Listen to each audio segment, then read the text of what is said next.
The eviction notice was still taped to the door when Walter Ambrose carried the empty crate in from the truck. He set it down in the corner first, before the boxes, before anything else, the way a man sets down something he has already decided he will not leave behind. 3 days. That was all the letter gave him. He read it twice, standing in the doorway, the truck engine still ticking behind him in the cold. Notice to vacate, 72 hours, a case number in the corner, small, like it mattered less than everything else on the page. He had lived in this apartment longer than most marriages last, 40 years of the same crack in the ceiling plaster shaped like a fishhook, 40 years of the radiator that knocked twice before it warmed. He folded the letter along its old crease and put it on the kitchen table, face down. The crate sat in the corner where he'd left it.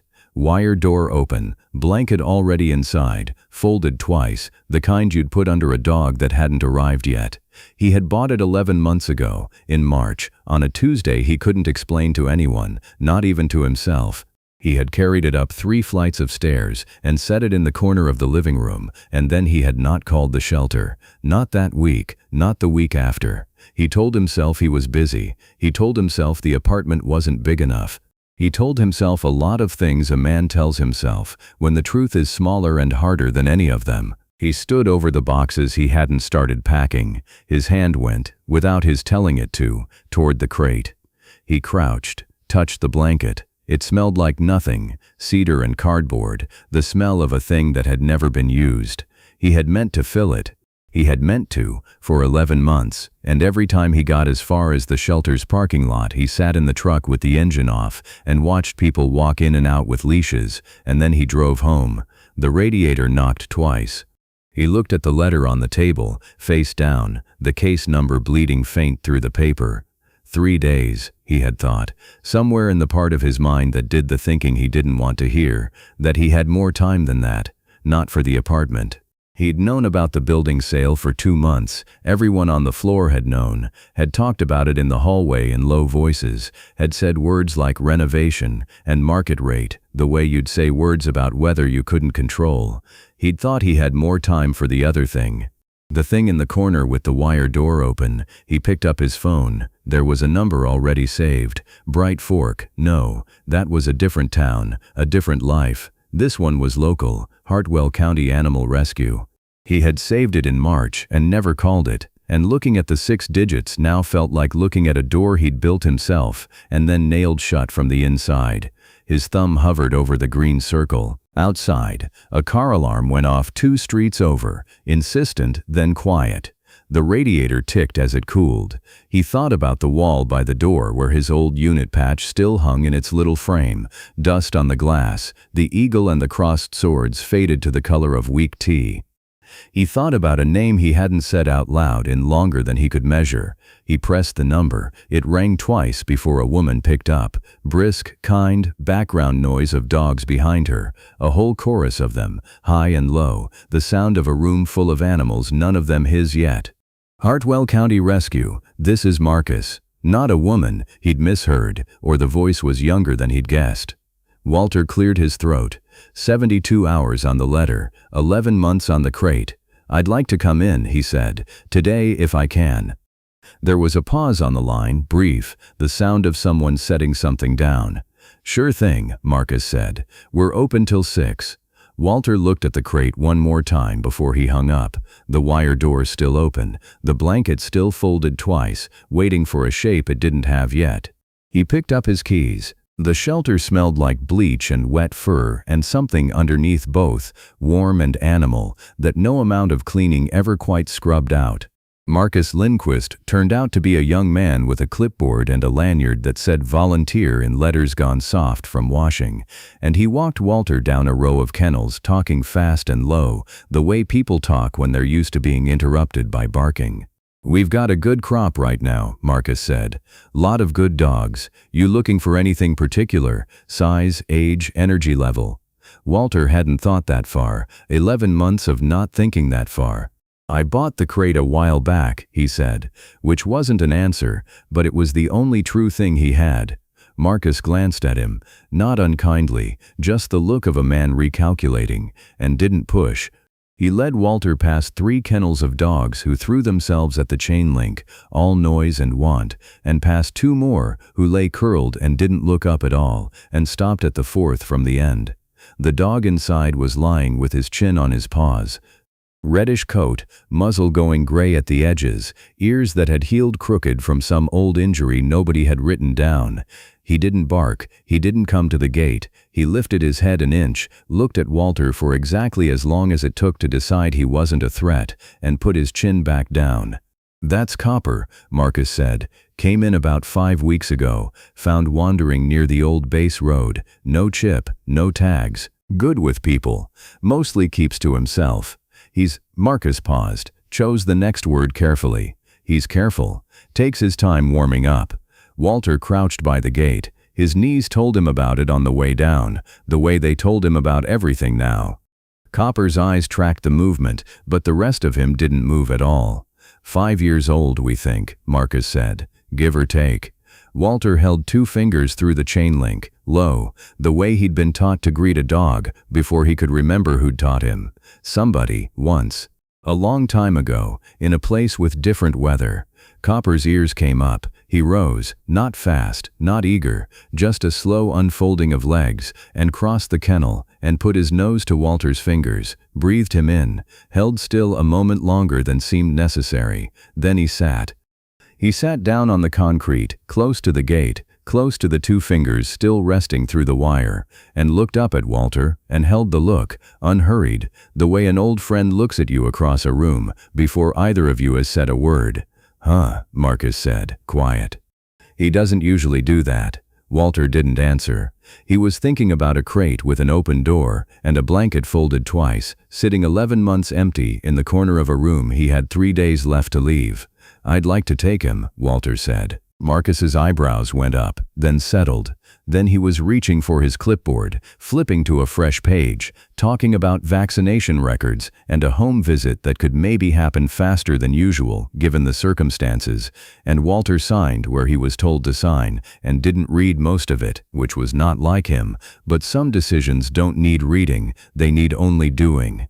"You said circumstances," Walter said, once the paperwork was moving. "What circumstances?" Marcus looked up.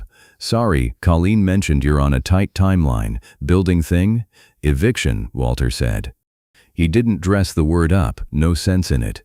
Marcus's jaw tightened. He was doing math he didn't like. "Okay," he said, "that complicates the housing piece a little. Most places around here don't take pets at all, and the ones that do," he exhaled through his nose. "Let me think a second."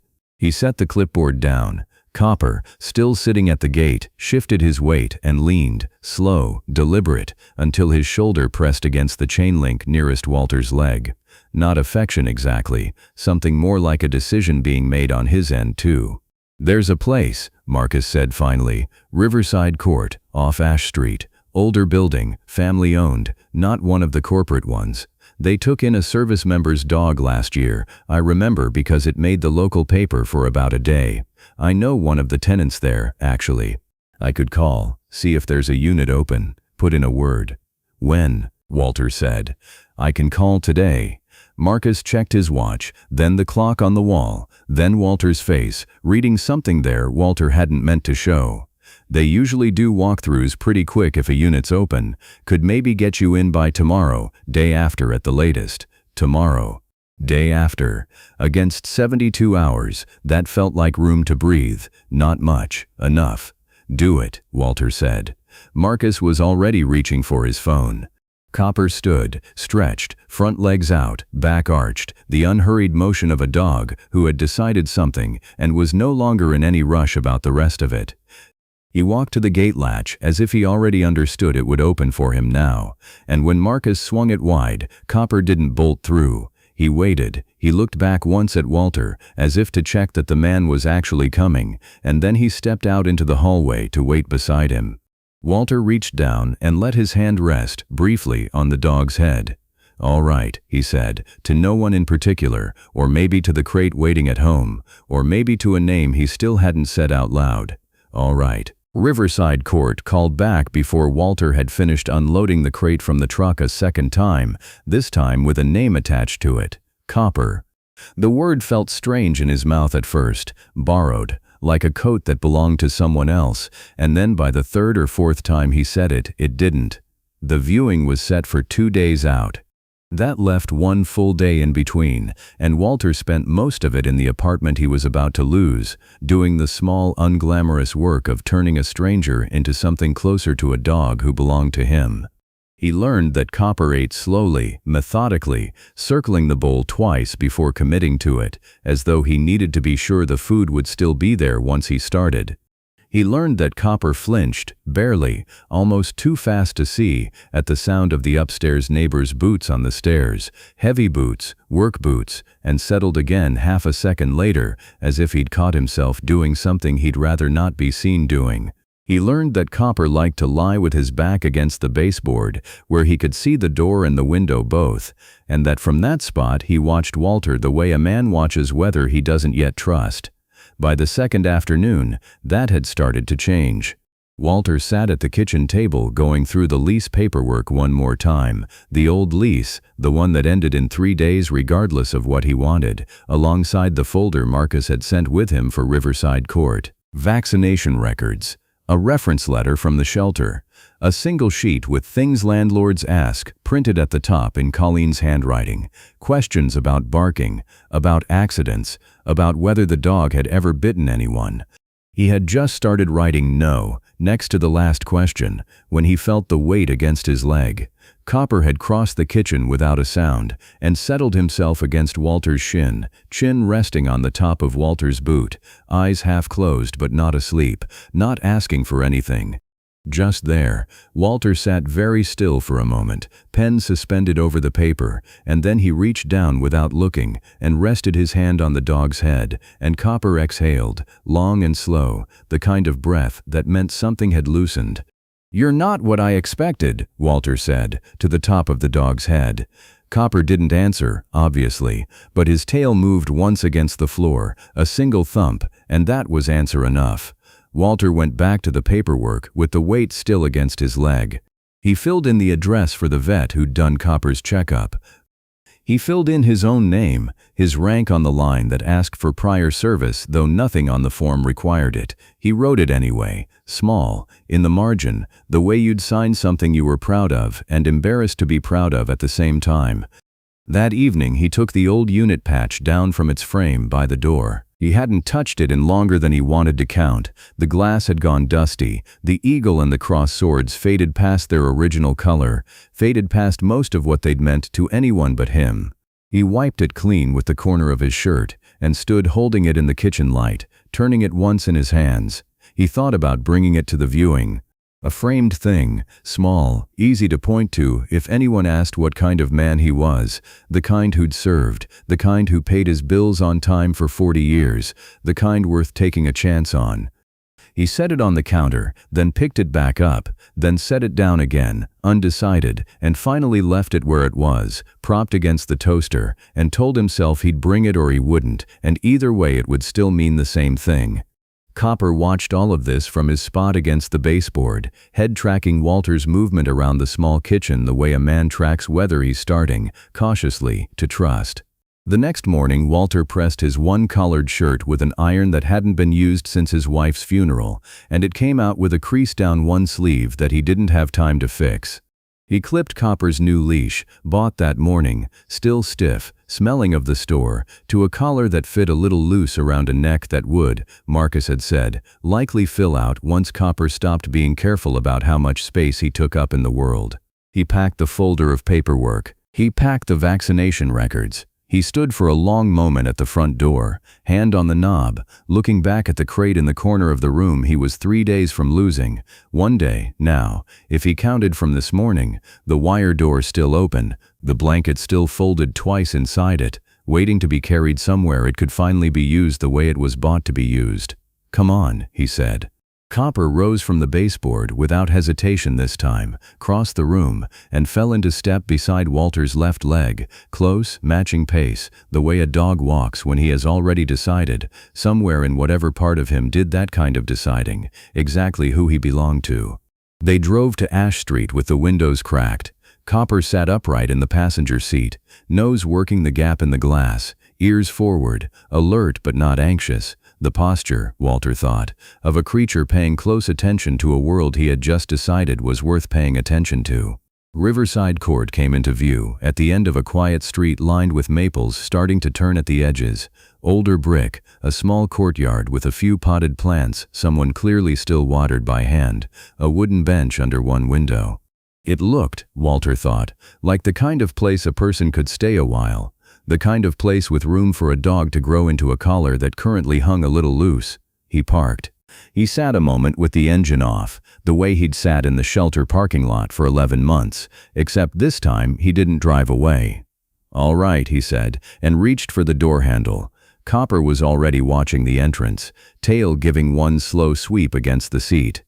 The courtyard door opened. A woman stepped out, folder under one arm, and looked straight at the two of them. The woman who opened the courtyard door introduced herself as Paulette Adler, owner of the building since her father passed it to her 9 years back, and she said it the way people say things they're proud of and a little tired of explaining.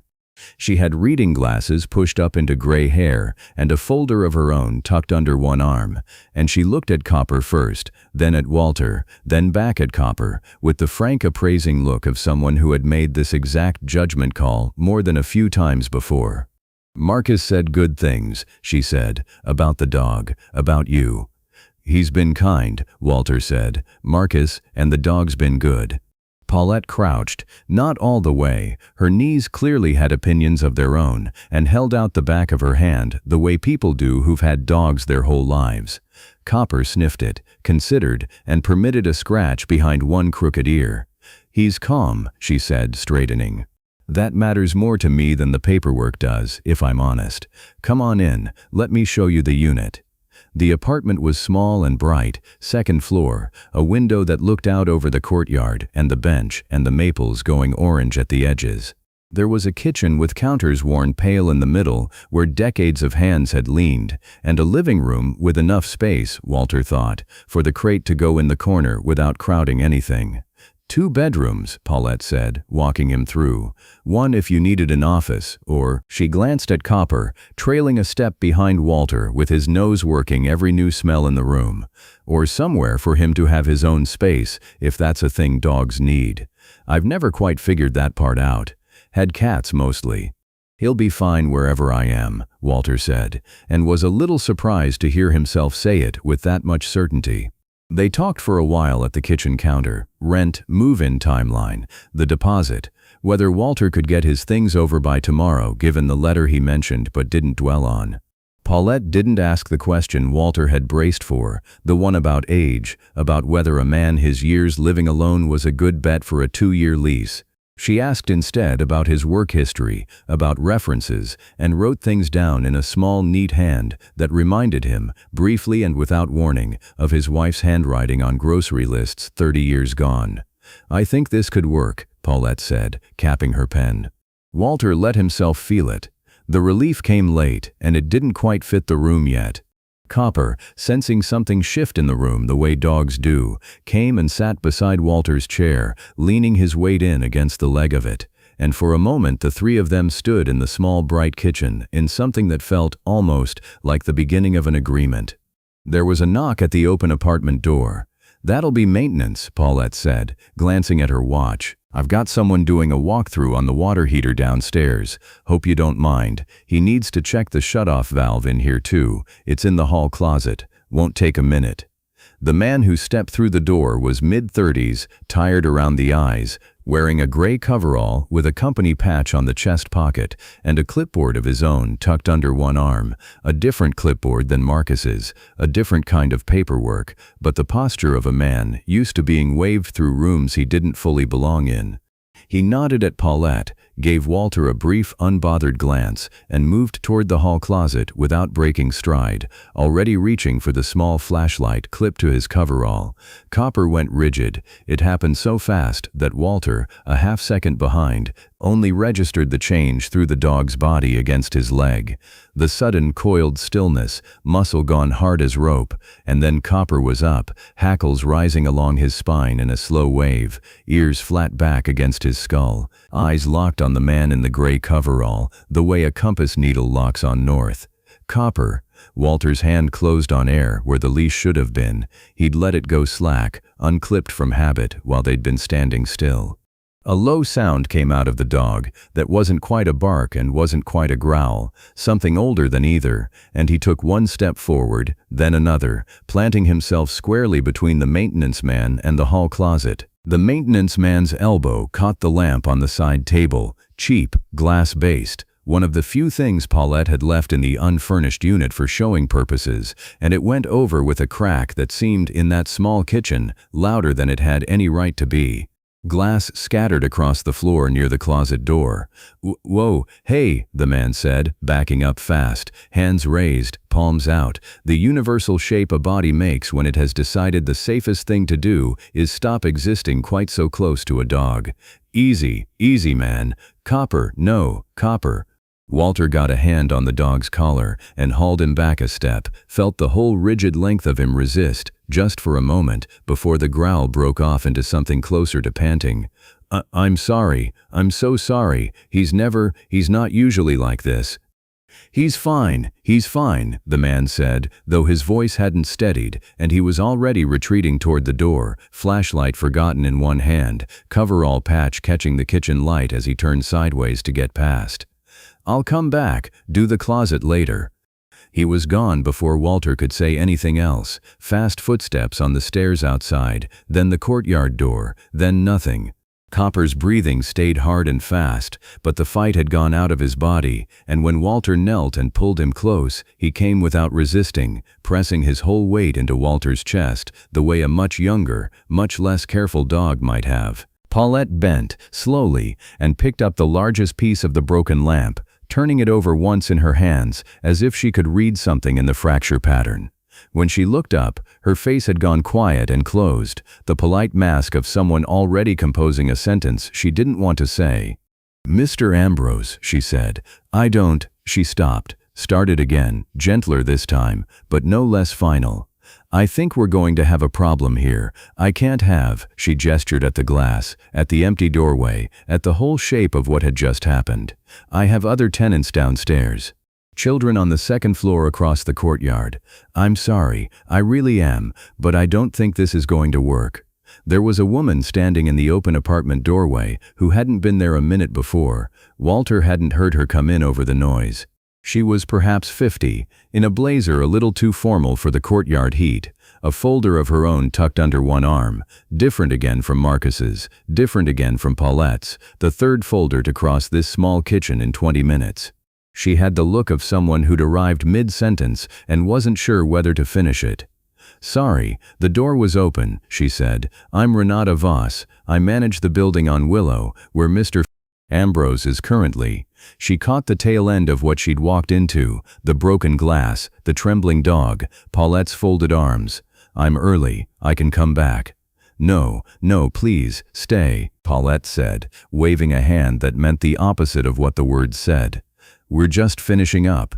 Renata's eyes went to Copper, still pressed against Walter's leg, ears low, tail tucked so tight it had disappeared beneath him.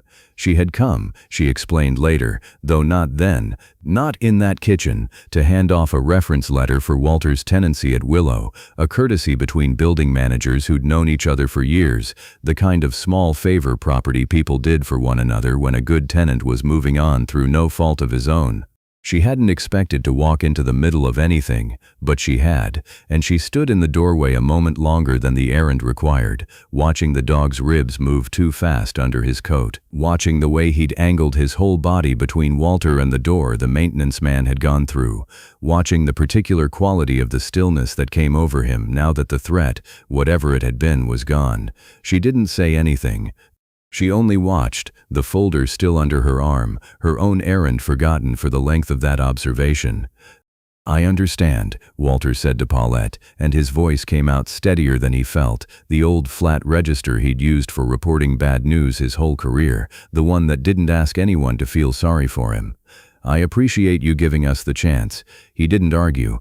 There wasn't a version of arguing that put the lamp back together, or unsaid the growl, or made the last 2 minutes not have happened. He clipped the leash back onto Copper's collar, with hands that weren't quite steady themselves. and gathered the folder of paperwork off the counter. Vaccination records, reference letter, the sheet with things landlords ask, where he'd written no next to a question that had just answered itself differently than he'd meant it to, and folded it once and put it under his arm.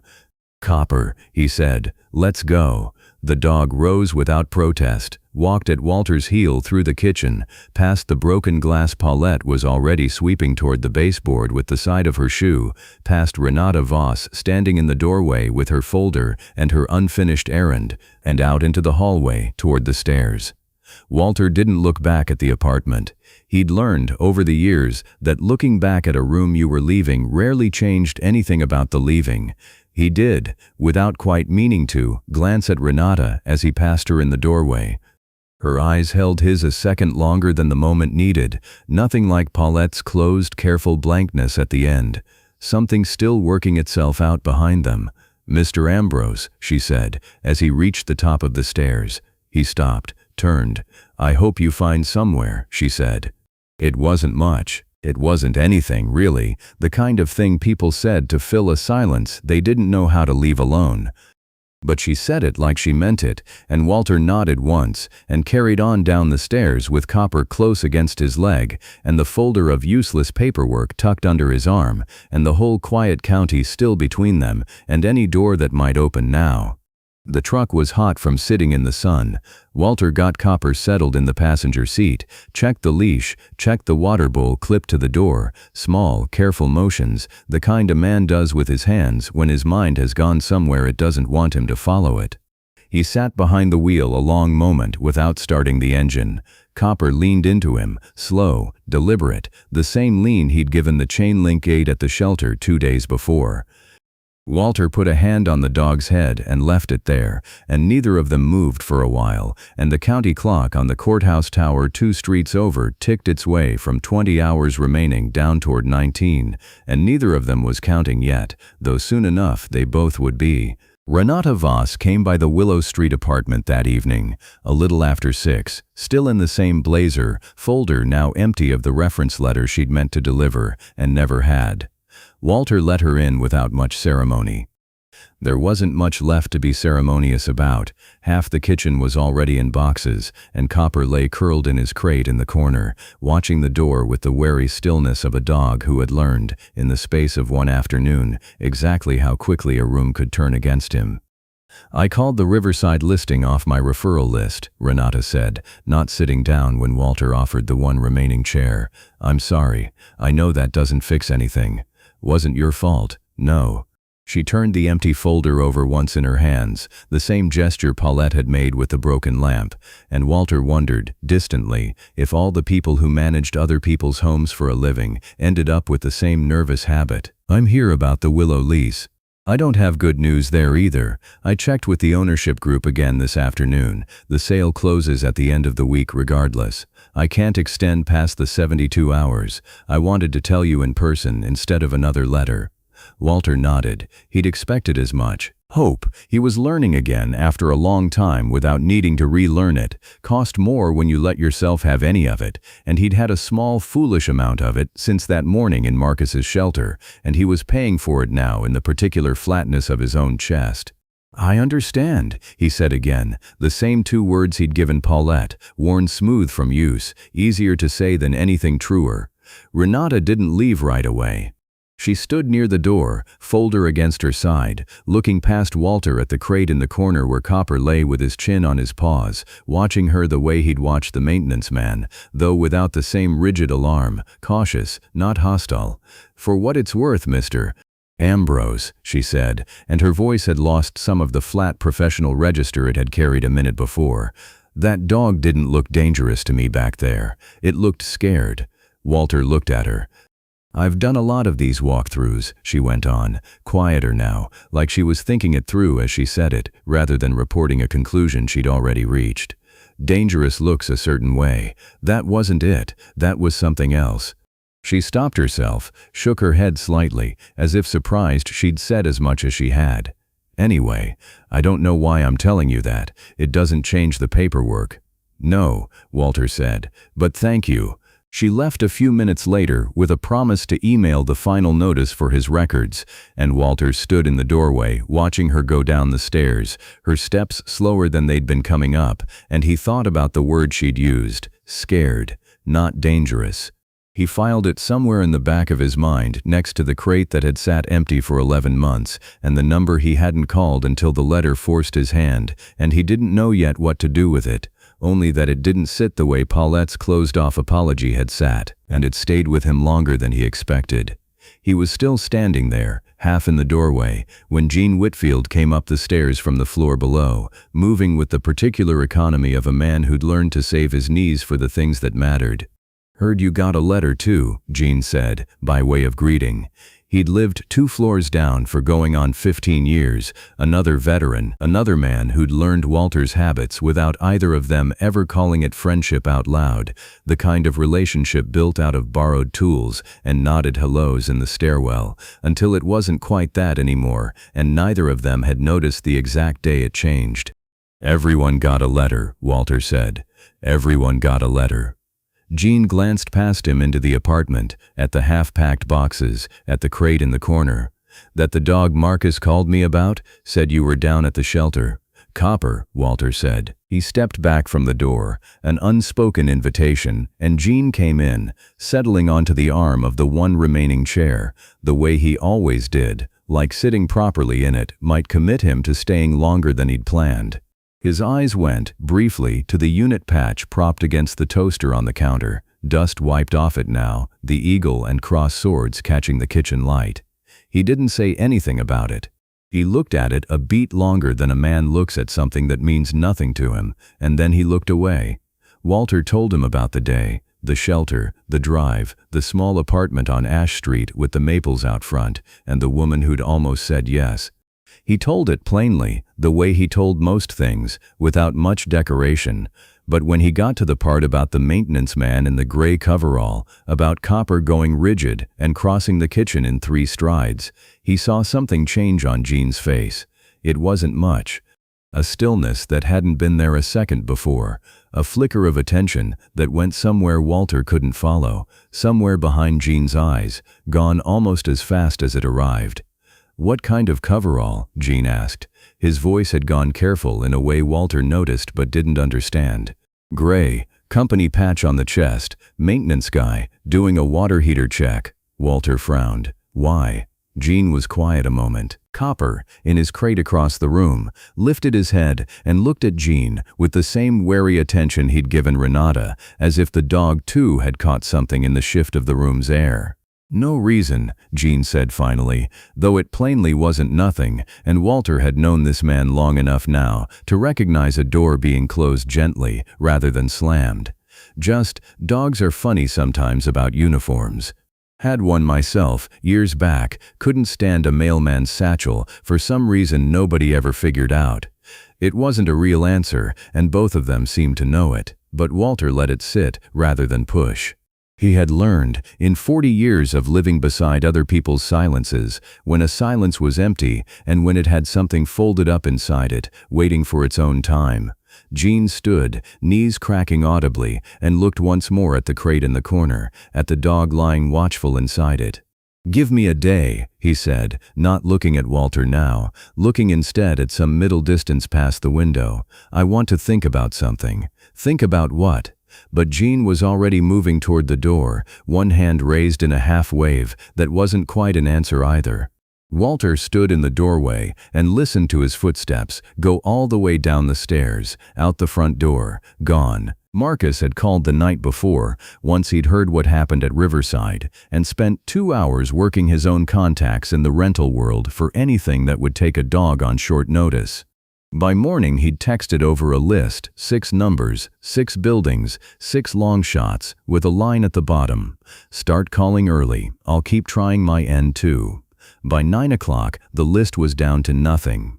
Walter worked through what remained of it himself, sitting at the kitchen table among the boxes, phone against his ear, Copper's leash looped over the back of the chair beside him. The first 2 didn't take pets, full stop, no exceptions, the kind of policy recited so fast it had clearly been recited many times before. The third had a unit, but the manager asked, almost as an afterthought, what breed, and something in Walter's answer, he didn't even get to the word large before the tone on the other end shifted, closed that door before he'd finished the sentence. The fourth never picked up. The fifth was a recording, full for the season.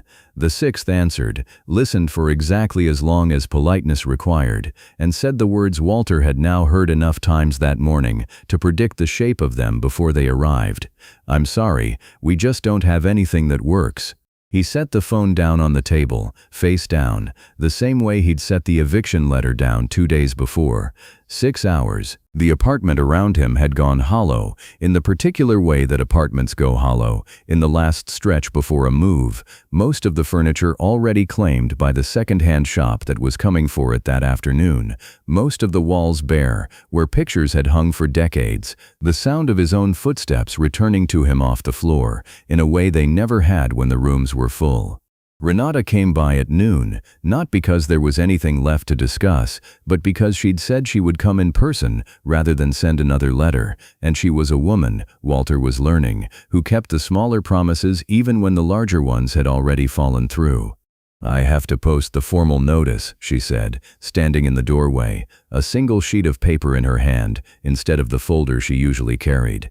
"It's just procedure at this point. I wanted you to hear it from me before you saw it on the door." "I understand," Walter said, and meant it, and hated how easily the words came now, how worn the groove was getting. She taped the notice up beside the doorframe, careful, straightening it once, though there was no one left to see it who mattered, and when she turned back to him, her face had none of the flatness it had carried at their first meeting, just tiredness. The specific tiredness of a person doing a job that required her, this week, to be the last hand on a door closing. "I wish I had something else to tell you," she said. "You told me the truth. That's more than most people manage." She left without another word, and Walter stood a long time in the doorway after she'd gone, looking at the taped notice, and then at the boxes, and then at Copper, who had come to sit beside him and lean, the way he always leaned now, into whatever part of Walter happened to be closest. The dog didn't know. That was the thought that kept circling back, cruel in its simplicity. Copper had spent 5 weeks in a kennel not knowing why, and then 2 days believing, as much as a dog could believe anything in words, that he'd found the end of that not knowing, and now he was going to have to go back into it, and there was no way to explain any of it to him, no way to soften what was coming with anything but a hand on his head, and a voice that stayed steady even when nothing behind it was. Walter picked up his phone. Marcus's number was still saved from 3 days ago. He looked at the 6 digits a long time, the same way he'd looked at the shelter's number back when the crate sat empty and unused for 11 months, except the shape of the looking had reversed itself entirely. Then, he'd been afraid to start something. Now he was trying to make himself end one. He told himself it was the responsible thing. A dog needed somewhere stable, needed food and a roof and a yard, needed all the things Walter, homeless himself in 24 hours, would not be in any position to give him. He told himself Copper would find someone else, a family, maybe, with a yard and children, and none of the complications a 72-hour eviction letter brought crashing down on a life. He told himself this, the way he had told himself, for 11 months, that he was too busy for a dog, that the apartment wasn't big enough, that the timing wasn't right, a whole architecture of reasonable-sounding sentences built to keep him from having to feel the thing underneath them.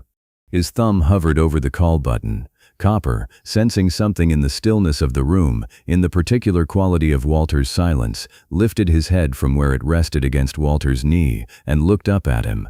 Not anxious, not pleading exactly. Just watching, the way he'd watched from the kennel 3 days before, patient and unhurried, as if he had all the time in the world to wait for Walter to decide something. Walter's thumb didn't move. He sat like that for a long time. How long, he couldn't have said, only that the light through the bare window had shifted from noon flat to the longer gold of afternoon by the time he finally set the phone down on the table without pressing anything, and put both hands, instead, on the dog's head, and held them there. "No," he said, out loud, to the empty apartment, to the taped notice on the doorframe, to 6 hours he did not yet know how to fill. Not that. He didn't know what came next. He knew only, with a certainty that surprised him after a lifetime of not trusting certainty, that it would not be that. The phone buzzed against the table, once, sharp in the quiet. Walter looked at the screen. Jean. He picked it up. "Walt," Jean's voice said, and there was something in it Walter hadn't heard from the man in 15 years of borrowed tools and stairwell hellos. Something urgent, something that had clearly been sitting overnight and had not gotten any easier to say by morning. "I need to come up. There's something I should have told you a long time ago, and I think," a pause, the sound of Jean exhaling on the other end, steadying himself. "I think it might matter now." Gene Whitfield stood outside Walter's door for almost a full minute before he knocked, the way he'd stood outside it the night before, deciding whether to say anything at all. He'd known Walter 15 years and had never once heard him mention a dog named Rex, not in all the stairwell conversations, not in the handful of times they'd sat on the courtyard bench with coffee going cold, not even the one night 3 winters back when the power went out and they'd sat together in the dark with a bottle Gene had brought down, talking about things men their age didn't usually talk about out loud. Walter had never said the name. Gene had learned it somewhere else entirely, a reunion 2 years ago, a hotel conference room full of men he half recognized, a story passed around a table by someone from Walter's old unit who hadn't known Gene knew Walter, who'd told it the way men tell stories they've carried a long time and finally found the right audience for. A dog, a fire at a maintenance depot on base, decades back. A handler who never made it out, and the man he'd been dragging clear when the roof came down. Walter, though the storyteller hadn't used that name either, only a rank and a unit number Gene had recognized with a lurch in his chest he'd kept off his face. The dog had gone in after both of them and come out with neither. Gene had never told Walter he knew. He'd told himself, for 2 years, that it wasn't his story to raise, that if Walter wanted to talk about it, he would. That some doors a man kept shut for reasons that were nobody else's business. He knocked. Walter opened the door looking older than he had the day before, which Gene understood. 24 hours could do that to a man, especially the last 24 before losing a home. Copper was at Walter's leg, tail giving one cautious sweep at the sight of Gene, and Gene found himself looking at the dog longer than he meant to, cataloging details he hadn't let himself catalog the first time Walter described the incident with the maintenance man. The way Copper's weight had shifted onto his back legs before the growl even started, the specific angle of his ears, the fact that he hadn't lunged, hadn't bitten, he'd blocked, planted himself in the doorway between Walter and a stranger in a uniform, and simply refused to move. "Come in," Walter said. Gene sat on the arm of the one remaining chair, the way he always did, and for a moment he didn't say anything at all, just looked at the boxes, at the taped notice on the doorframe he'd passed on his way in, at the dog now lying across Walter's feet like he intended to stay there through whatever came next. Gene's eyes went, once more, to the unit patch on the counter. Closer now, close enough to read the faded lettering under the eagle, and he reached out and picked it up, turned it over once in his hands the way Walter had turned it, days before, deciding whether to bring it somewhere or leave it behind. "There was a fire," Gene said finally, patch still in his hand, "on base, years back, before you and I ever crossed paths. A maintenance depot, middle of the night, some kind of electrical fault in the equipment bay." Walter went very still. "I heard about it secondhand," Gene said. "A couple years ago, at a reunion. Some of your old unit were there. They talked about a K9 who went in after the fire alarm tripped. Went in twice, actually. First time, he pulled a man clear who was already half-conscious from the smoke. Handler's name was Rex, but I don't imagine I need to tell you that part." The name landed in the room like something physical. Walter's hand, resting on Copper's head, went rigid. "The depot backed onto the old base road," Gene added, quieter. "Same stretch Marcus told me they found this one wandering, 5 weeks back. Might be nothing, might not." "Second time," Gene went on, quieter now, watching Walter's face the way you watch ice you're not sure will hold your weight. "He went back in for the handler. The building came down before he made it out with him. They found the dog 3 days later, a half-mile off, wouldn't come to anybody, wouldn't eat, until somebody finally got close enough to see how hard he'd tried to dig his way back in. Walter didn't say anything. His jaw had set in a way Jean had seen exactly once before, the night with the bottle and the blackout, when Walter had talked around the edges of something for 2 hours and never once said what it actually was. They never gave him back to active duty after that, Jean said, reassigned him. I don't know where he ended up, nobody at the reunion did either, but the man he tried to save both times, and the handler he lost, and the fact that nobody in that unit ever got the chance to say goodbye to either the dog or the man he grabbed. I never told you I heard it, Walt. Wasn't my story to bring up, but I've been thinking about it since yesterday, since you told me about a coverall in a stranger's kitchen, and I can't stop thinking it. He leaned forward, elbows on his knees. That dog wasn't the problem in that apartment, Jean said. He was doing what you've never once let yourself do in 15 years of me knowing you. He was remembering. Walter looked down at Copper, who had lifted his head at some point during the telling, and now sat with his chin resting against Walter's shin, eyes open, watching him with the same unhurried attention he'd given him from behind chain link 3 days before. Walter didn't cry. Jean hadn't expected him to. Not really. That wasn't the shape Walter's grief took. Hadn't been in 15 years of knowing him. But something in his face came loose that Jean had never seen come loose before. Some small structural piece finally letting go after holding weight far longer than it was built to. I never told anyone that story straight through, Walter said, after a long time. Not even myself. I know, Jean said. That's why I told it to you instead. Walter reached down and rested his whole hand against the side of Copper's face, and the dog leaned into it, and neither of them moved for a while. Then Walter picked up his phone. I need to call Renata, he said, not for an extension, for something else. Renata called back within the hour. There was a sister building, she said, 2 miles east on Grover Street, owned by the same management group that ran Willow, a small carve-out in the pet policy for veteran tenants that almost nobody used because almost nobody knew to ask. She'd never had reason to look it up before. She looked it up that afternoon. Jean drove the last of the boxes over himself. Marcus met them there with the paperwork already printed, Copper's file tucked under one arm. The new apartment had a narrow balcony that caught the late sun. Walter carried the crate in last, set it down in the corner, blanket still folded twice inside it, and for the first time in 11 months it was no longer waiting for anything. Copper walked in, circled once, and lay down inside it anyway, chin on his paws, watching the door the way he always would, though something in the set of his shoulders had eased. Walter sat on the floor beside him a long while, hand resting on the dog's back, listening to the ordinary sounds of a building settling into evening, a door somewhere, a kettle, a radio low in another unit. There were other men like him, he thought. In other towns, in other rooms, with other letters taped to other doors, carrying crates they hadn't yet found the courage to fill. He hoped, for their sake, that someone was still willing to knock.